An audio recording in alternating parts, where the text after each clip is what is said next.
అందరికీ నమస్తే. Welcome to TR TV. నేను మీ తిరుపతి. తెలంగాణ రాష్ట్ర ముఖ్యమంత్రి రేవంత్ రెడ్డి గారికి కాంగ్రెస్ ఢిల్లీ హైకమాండ్ షాక్ల మీద షాక్లు ఇస్తున్నది. ఏం చేయాలో అర్థం కానటువంటి సిచ్యువేషన్లో రేవంత్ రెడ్డి వ్యవహారం కనబడుతున్నది. ఇప్పుడు రేవంత్ అనే చెప్తున్నటువంటి మాట ఏంది? కేరళ ఎన్నికలలో కాంగ్రెస్ పార్టీ గెలిచిందంటే కారణం నేనే గట్టిగా ప్రచారం చేసిన, భారీ బహిరంగ సభలలో మాట్లాడినా, మీటింగ్లలో మాట్లాడినా, నేను మొత్తం ప్రజలలో తిరిగినా, ఎమ్మెల్యేల తరపున గట్టిగా నేనే ప్రచారం చేసిన, ప్రెస్ మీట్లు పెట్టి మీడియాతో మాట్లాడినా, జనాలను ఒప్పించిన, జనాలను నమ్మించిన, తెలంగాణలో ఎగ్జాంపుల్ చూపించిన, తెలంగాణలో 6 గ్యారెంటీలు అమలు చేసేసినాం, తెలంగాణలో 420 హామీలు కూడా అమలు చేసేసినాం, తెలంగాణలో ఎట్లయితే పరిపాలన చేస్తున్నామో, తెలంగాణ ఎంత అద్భుతమైనటువంటి పరిపాలన నడుస్తుందో కేరళలో కూడా గట్లనే పరిపాలన నడుస్తుంది.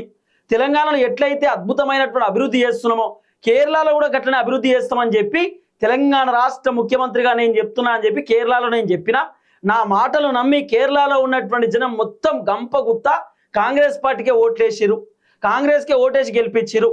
అట్లంటే సిపిఐ, సిపిఎం, ఎల్డిఎఫ్ దాదాపు 2 దఫాలుగా అధికారంలో ఉన్నటువంటి పార్టీ. ఆ పార్టీని నేనే బొందబెట్టిన. తెలంగాణలో కేసీఆర్ని నేనే ఓడగొట్టిన, కేరళలో అక్కడ కూడా నేనే ఓడగొట్టిన, కేరళ నేనే సాధించుకున్నా, తెలంగాణ కూడా నేనే సాధించుకున్నా అని చెప్పి రేవంత్ అన్న ఇక అందరికీ చెప్పుకునేటటువంటి కార్యక్రమం చేస్తున్నాడు. రేవంత్ అన్న ఒక్కడే కాదు, కాంగ్రెస్ పార్టీ మంత్రులు కూడా గిదే డైలాగ్ కొడుతున్నారు.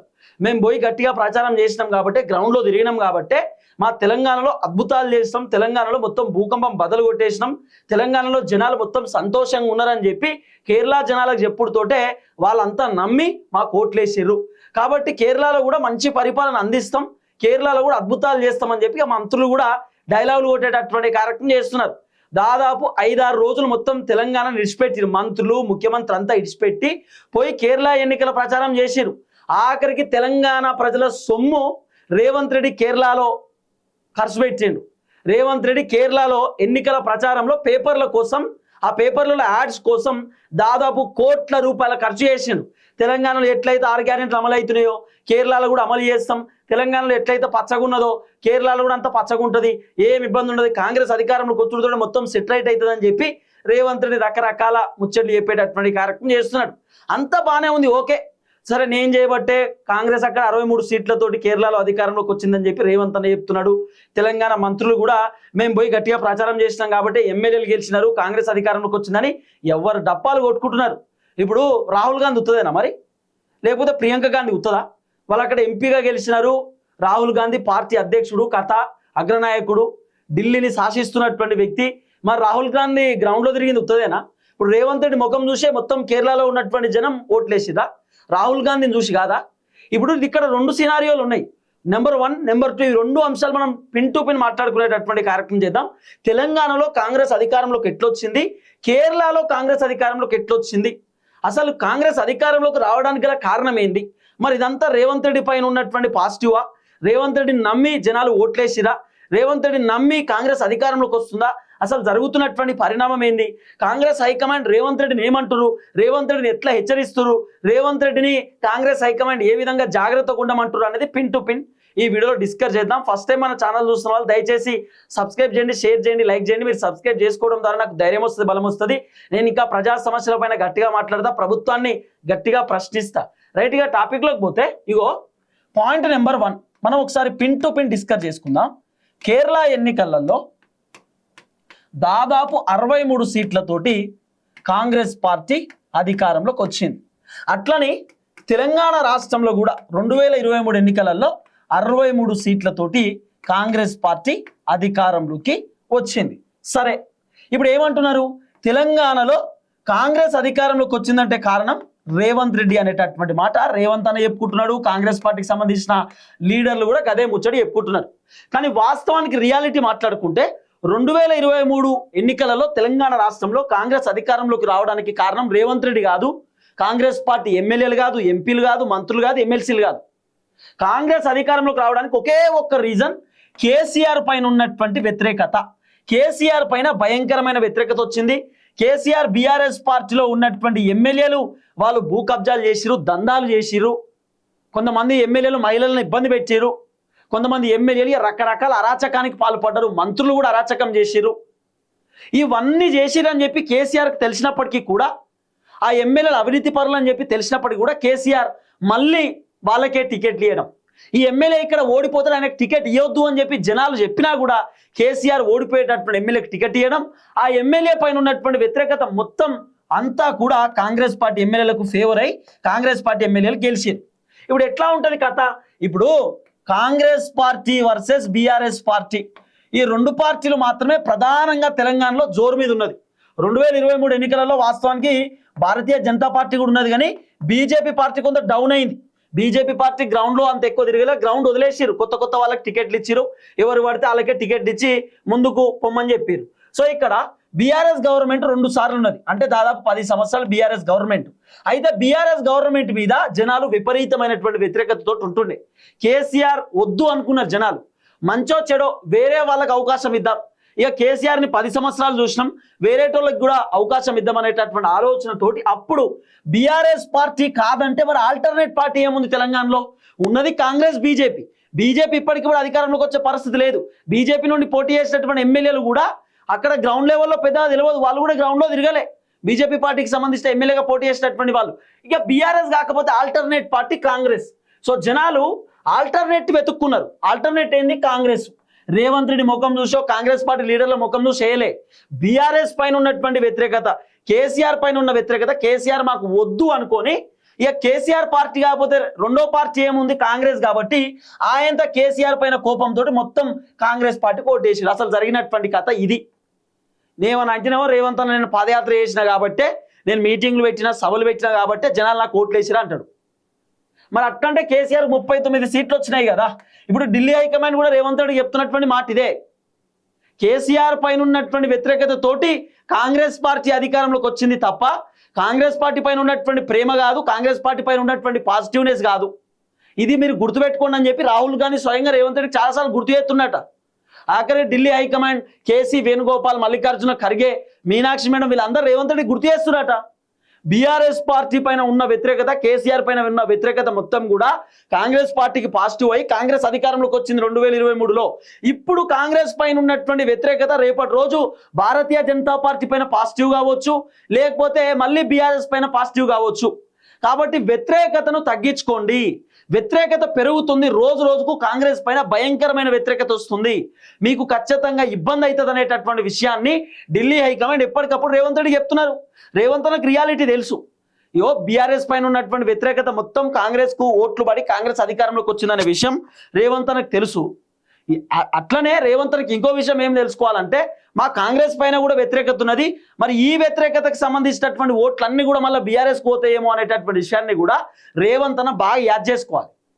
ఎందుకంటే కాంగ్రెస్ పైన భయంకరమైన వ్యతిరేకత ఉన్నది. ఇప్పుడు రేవంత్ రెడ్డి ఏదో ప్రచారం చేస్తున్నావు, రేవంత్ రెడ్డి ఏదో చెప్తే కాదు కదా. ఇప్పుడు మన సర్పంచ్ ఎన్నికలలో 5,000 పైచిలకు సీట్లు వచ్చినాయి బీఆర్ఎస్ పార్టీకి. మున్సిపల్ కార్పొరేషన్ ఎన్నికలలో దాదాపు 781 వార్డులు గెలిచిరు. అంటే బీఆర్ఎస్ పార్టీ రోజు రోజుకి పెరుగుతూ వస్తున్నది గ్రాఫ్. బీఆర్ఎస్ పార్టీ గ్రాఫ్ తగ్గుతలేదు, పెరుగుతుంది. మొన్న కేసీఆర్ భారీ బహిరంగ సభ జగిత్యాల్లో పెడితే ఎంత కాదన్నా కూడా 40 లక్షల మంది కేసీఆర్ భారీ బహిరంగ సభను లైవ్లో చూసిరు. రేవంత్ రెడ్డి భారీ బహిరంగ సభ కేసీఆర్ పెట్టినటువంటి టైంకి, కేసీఆర్ పెట్టినటువంటి రోజు కాటారంలో పెడితే కాళేశ్వరంలో రేవంత్ రెడ్డి సభ 8 లక్షల మంది చూసిరు. ఎవరి స్థాయి ఏందో తెలుసు కదా, ఎవరిపైన వ్యతిరేకత ఉందో ఎవరిపైన పాజిటివ్ ఉందో తెలుసు కదా. రేవంత్ రెడ్డి అధికారంలోకి వచ్చినటువంటి 29 నెలల్లో జనాలు మంచో చెడు మా కేసీఆర్ ఉండాలి, రేవంత్ రెడ్డి ఏం చేస్తలేడు, ఉన్న పైసలు దోసుక తింటున్నాడు, మమ్మల్ని మొత్తం దుఃఖంలోకి నెట్టేస్తున్నాడు, యూరియా బత్తాలు లేవు, రైతు బంధు లేదు, కథ లేదు, అంత ఆగమాగం ఉన్నది రేవంత్ రెడ్డి పరిపాలన, మాకు వద్దని చెప్పి జనాలు రేవంత్ రెడ్డి పోవాలి, కేసీఆర్ రావాలంటారు. అప్పుడే 29 నెలల్లోనే కాంగ్రెస్ పోవాలి, బీఆర్ఎస్ రావాలంటారు. అప్పుడే 29 నెలల్లో. విచిత్రం లేదు. అంటే ఈ విధమైనటువంటి పరిపాలన రేవంత్ రెడ్డి నడిపిస్తున్నాడు. అందుకే ఢిల్లీ హైకమాండ్ రేవంత్ రెడ్డి చెప్తున్నారట, వ్యతిరేకంగా ఉన్నది కాంగ్రెస్ పైన, జాగ్రత్తగా ఉండు. 2023 ఎన్నికలలో గంపగుత్త కాంగ్రెస్ పార్టీ కోటేసి గెలిపించారు జనం. కానీ ఇదే జనం మళ్ళా మన పైన వ్యతిరేకం ఉండి రేపటి రోజు కేసీఆర్ని కూడా గెలిపిస్తారు. అప్రమత్తంగా ఉండకపోతే ఇబ్బంది అవుతుంది. జాగ్రత్తగా ఉండండి. ఎప్పటికప్పుడు గ్రౌండ్ రియాలిటీ తెలుసుకోండి, గ్రౌండ్లో ఏం జరుగుతుంది అనేది కనుక్కోండి అని చెప్పి రేవంత్ రెడ్డికి ఢిల్లీ హైకమాండ్ చెప్పే కార్యక్రమం చేసిరట. దీంట్లో ఇంకో విషయం చెప్పనా, ఇప్పుడు కేరళలో కూడా, కేరళలోనే నిన్న కూడా మాట్లాడినా, కేరళలో కూడా 63 సీట్లు వచ్చినాయి. అబ్బా, కేరళలో కూడా కాంగ్రెస్ పార్టీ అధికారంలోకి వచ్చింది. ఇక రేవంత్ రెడ్డి ఏమో నా సకదనానికే వచ్చింది కాంగ్రెస్ పార్టీ అధికారంలో, నేను చేయబట్టే వచ్చిందని చెప్పి సరే రేవంత్ అన్న డైలాగ్ రేవంత్ అన్న కొడుతున్నాడు, తనకు తాను షో కొడుతున్నాడు, ఒక రకంగా చెప్పాలంటే షో కొడుతున్నాడు. కానీ ఈ షో వర్కౌట్ కాదు కదా. కేరళ ఎన్నికలలో ఎల్డిఎఫ్ పోయి యూడిఎఫ్ రావడానికి ప్రధానమైనటువంటి కారణం ఏంది? ఇప్పుడు సిపిఐ సిపిఎం ఈ రెండు అంటే ప్రధానంగా అక్కడ అధికారంలో 10 సంవత్సరాల అధికారంలో ఉన్నటువంటి పార్టీ. అయితే మరి కేరళలో కాంగ్రెస్ పార్టీ అధికారంలోకి రావడానికి ప్రధానమైనటువంటి కారణం ఏంది అంటే పినరాయి విజయన్ ఉన్నాడు కదా. పినరాయి విజయన్ పైన కేరళలో ఉన్నటువంటి జనం భయంకరమైనటువంటి వ్యతిరేకతతో ఉన్నారు. మళ్ళీ చెప్తా మీకు, కాంగ్రెస్ కేరళలో అధికారంలోకి రావడానికి ప్రధాన కారణం ఒకటే. ఇగో పినరాయి విజయన్ సిపిఐ సిపిఎంకి సంబంధించినటువంటి పార్టీ, అంటే కమ్యూనిస్ట్ పార్టీ.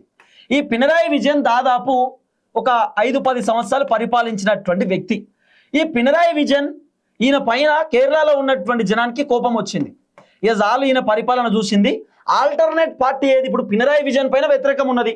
మరి పినరాయి విజయన్ కాకుండా వేరే పార్టీ ఓటేయాలంటే కేరళలో ఆల్టర్నేట్ పార్టీ ఒక కాంగ్రెస్ పార్టీ కనబడ్డది.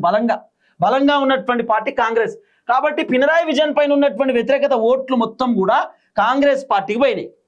పినరాయి విజయన్ పైన ఉన్నటువంటి కోపంతో ఉన్నటువంటి జనాలు మొత్తం, పినరాయి విజయన్ పైన ఉన్నటువంటి వ్యతిరేకతతో ఉన్నటువంటి జనాలు మొత్తం కాంగ్రెస్ పార్టీ కోట్లేసి గెలిపించారు.